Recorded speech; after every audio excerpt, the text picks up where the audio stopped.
You're listening to Backstage Leadership Conversations, brought to you by the Digital Tourism Think Tank in collaboration with Abu Dhabi's Department of Culture and Tourism. I'm Nick Hall and I'll be your host for the series. So join me as I take a global view on the exciting trends and developments happening in the MICE sector with a multitude of truly insightful leadership conversations from truly global perspectives, all recorded right here in Abu Dhabi. Throughout this series, we'll be discussing sustainability, events for impact, horizon technologies, and considering the implications for business events and the wider sector.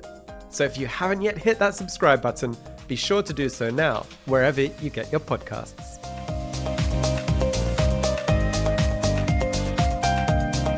Today's guest is no stranger to the series, and I'm delighted to welcome him back to share his view on some of the trends and developments in the sector since we last spoke. Yes, you guessed it, I'm talking about Senthil Gopinath, the Chief Executive of the International Congress and Conventions Association, also known as ICCA. Senthil brings a wealth of experience in the global meetings industry, and under his leadership, ICCA has grown to over 1,100 members worldwide. In our conversation, Senthil shares some of his unique insights on recent transformations in the sector, as well as talking about the importance of sustainability and how the industry is evolving to meet these new challenges. We'll be discussing the critical skills needed for the future and why understanding and engaging with broader societal issues is crucial for success. Senthil's experience and perspectives are sure to provide some valuable takeaways, so sit back, relax, and enjoy the conversation.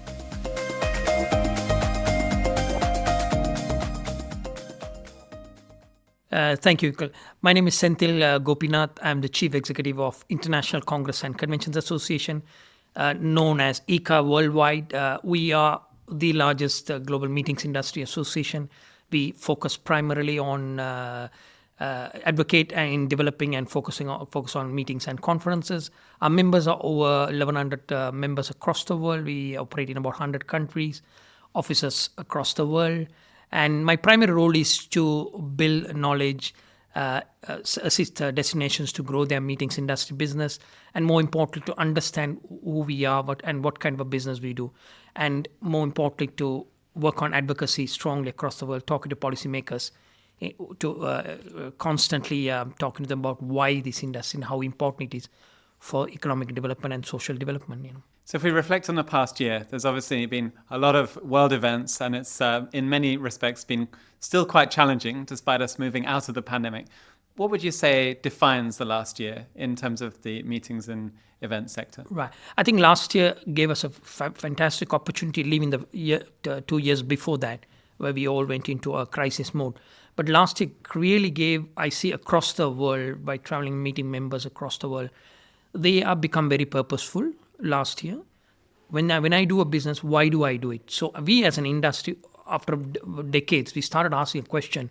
We are not here only to achieve a return on investment, but we need to contribute. So if you take how to speak to a policymaker, making them understand how a business is so important, why it's important as business events, sustainability costs, diversity and inclusion. So we picked up a lot of all these segments, and we realized that our events or our activities we do should embrace these segments across the world.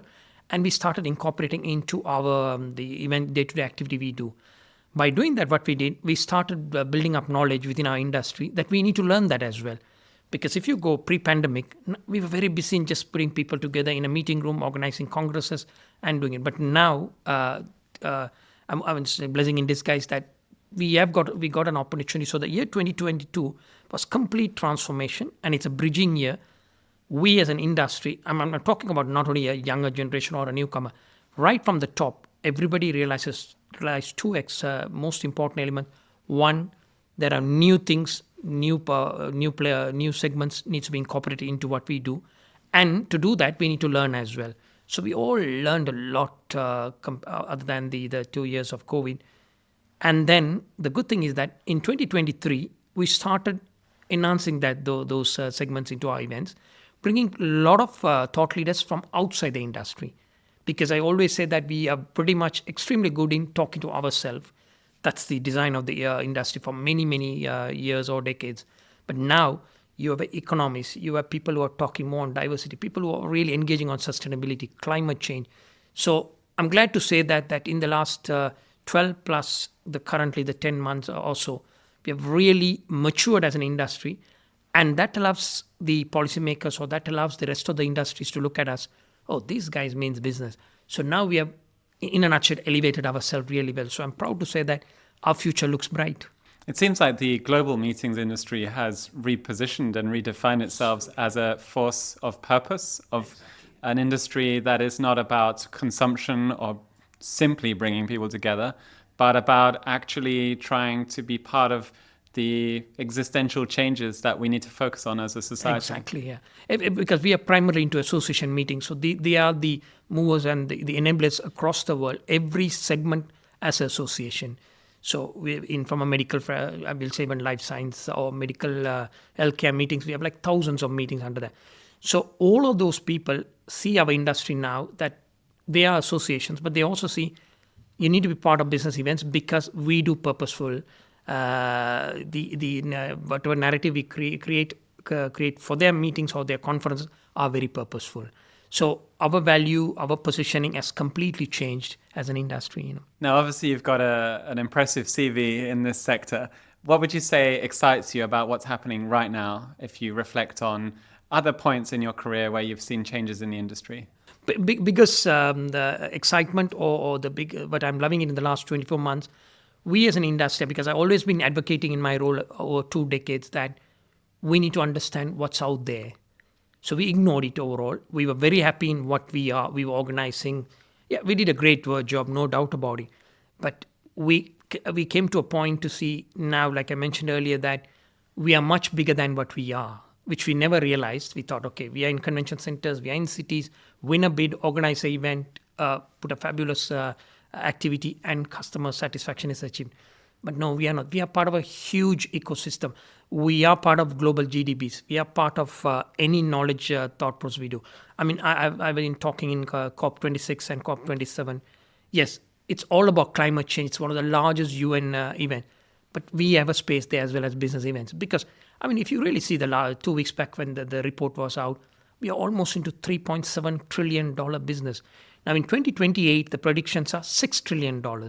So that's where the industry contribution, yes, it could be 4% of global GDP, but it's 4%. It's really big. So I'm really happy, and what do I say? I'm really achieved a sense of self-satisfaction in my career that we have moved on. We have stepped into that zone and identified our industry rather than saying, oh, no, we are organizers, So now everybody's proudly looking at us. Everybody's thinking this industry is purposeful.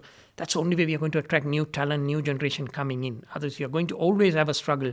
So this is my happiness, if I may say that. And we heard a lot during the events forum about how people communicate, how they collaborate, how we foster new ideas, how we create innovation. I particularly loved the talk where we heard from James about circularity not just being a process in food, for example, but also in how we gather and how we share ideas in that format. How would you say the sector is uniquely qualified and skilled to curate those moments and those situations which spark those ideas and find those solutions? Yeah, it's again a learning process. Like I mentioned, that we as an industry bring people together. We build the community very strongly. We are catalysts. We are the sort of facilitators, which without our knowledge, we do that a lot. I mean, last week when I was talking at a session, I said we are the strongest facilitators compared to any other industry in the world. When I say we, the business events, because we bring A and B together, and we drive strategies. We drive, although we are not the experts, we bring the experts together to achieve that objective. So I think we are extensively doing that. But what we need to do is we need to understand that. To do that, we need to upgrade our knowledge. So we need to be a bit more, think about how do we upgrade that academic part of us. You don't need to achieve a PhD or a master's. I'm not saying that. But I'm saying those areas needs to be inbuilt into our activities.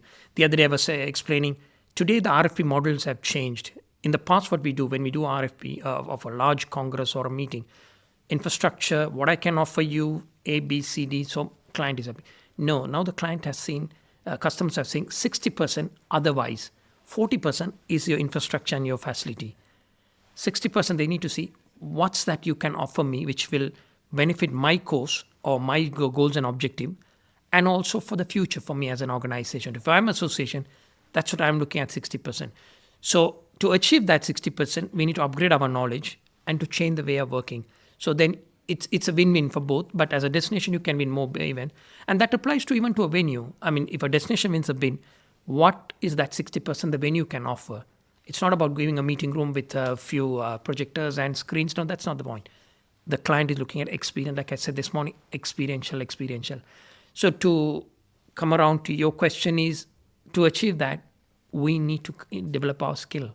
Without that, we are not going to achieve it, because people are busy, they are working, they're working with their dedication and commitment. But if they don't understand what is that 60%, you keep on going on a reverse mode rather than going on to achieving the future and looking at what benefits your company or a city can achieve. Would you say there's been a big shift in the skills needed? I think when you talk about how the model and the RFP models are shifting quite rapidly, we see that as an industry, we focused a lot on service in the past. And of course, that's the people are what makes our industry so unique, and it's a really important factor. But it seems that values and processes and how we think about eliminating waste, and these sometimes technically quite tricky elements to deal with, and sometimes these the elements which define our core sense of purpose and values are also things we need to take time to think about, explore, and introduce others to as well. Does that represent a need for a completely different set of skills, and how do we absolutely move the industry to that? I mean, you're very rightly said. It's a different set of skill. Why? We as an industry, we are quite weak in embracing knowledge, because it's the structure of the industry. You come as an event organizer, you come as a venue manager, you come as a bureau, you clearly focus on that set of skills. And then you contribute that set of skill over 2-3 decades. I mean, if you see we all work in the industry, of course, you shift your jobs, but you continuously have that set of skill. But what you need now, what your customer is looking at, is completely different.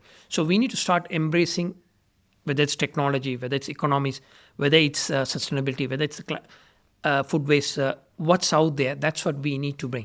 To do this to develop these skill set, what you need is training and development. I think it's something we don't have within our industry. Let's look at the experts and say, which we are doing as ICCA globally through the ICCA skill program. That's what we said. During pandemic, the ICCA skill program was developed. It was written by the entire industry. My vision was very clear to all the top leaders in the industry, to tell them, tell me what's the future. Yeah, 2 years we are sitting at home doing nothing, or digitally we are talking to each other, engaging, but tell me the future. And precisely they all gave their knowledge with their futuristic thinking. So now we see that's really helping. Again, it's not a long term. Well, it'll help for 2, 3, 4 years down the line. Now that is the industry knowledge. What we need to embrace is outside the industry. Simple thing like if you're talking about food waste, somebody working in the venue, a junior staff or a bureau, pitching for a conference or submitting the RFP, need to understand what is this food waste first of all? How do I rectify that? What are the measurements we need to use? So those are the knowledge. So every city or every country we operate as ICCA, that's what I keep telling them, your training and development is a constant process. You don't need to do everything, but get that basic knowledge into that. Then it will evolve over a period. Now, you're no stranger to Abu Dhabi, and in fact, you were speaking at the Business Events Forum last year.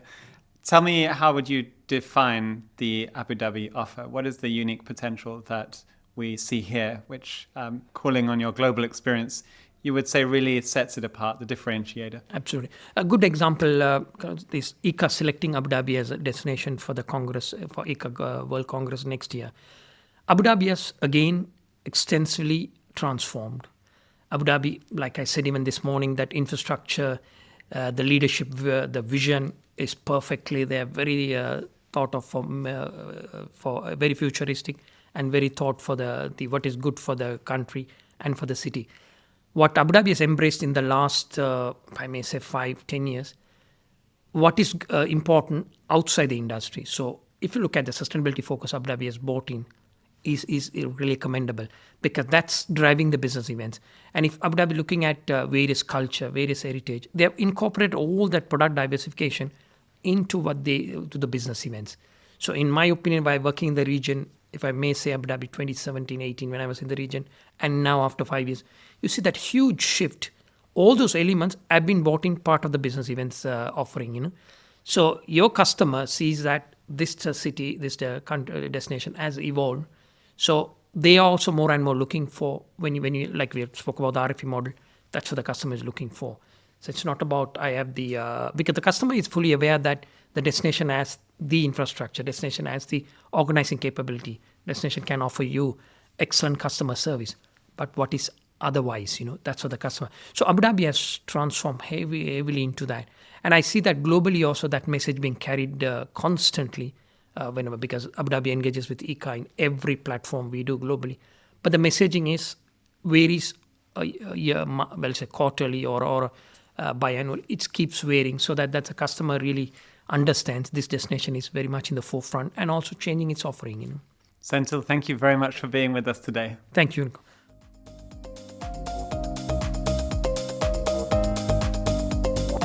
Let's recap on some of the key highlights from today's episode. Senthil Gopinath talked about the remarkable transformation within the meetings industry post-pandemic. He took the opportunity today to discuss how the industry has realized its larger purpose, beyond simply creating and organizing events, but focusing on sustainability, diversity, and inclusion. We also talked about some of the big shifts in the skills required within the industry, where Senthil was keen to stress the need for continuous learning and development, but also embracing new knowledge from various sectors, not just within the industry. Perhaps as a sector that organizes events for other sectors, we have an opportunity to also learn from them. And of course, Abu Dhabi's impressive evolution as a destination for business events is also something that we couldn't help but discuss. The city's commitment to sustainability, cultural integration, and innovative infrastructure really does set it apart on the global stage. So what are the key takeaways? Well, the meetings industry is certainly becoming more purpose-driven. There's also a significant shift towards continuous learning. And as a destination, Abu Dhabi, I think, has shown itself to be a true front-runner when it comes to redefining what business events look like. You've been listening to Backstage Leadership Conversations. Be sure to hit subscribe to make sure you don't miss any future episodes. If you're enjoying the series, why not take a moment to leave a review or get in touch and let us know what you think. Discover more industry insights by heading over to our website, thinkdigital.travel, where you'll find lots more interviews, podcasts, case studies, and industry research, all at the click of a button. Thanks to the Abu Dhabi Department of Culture and Tourism for making this possible, and thank you for joining us today.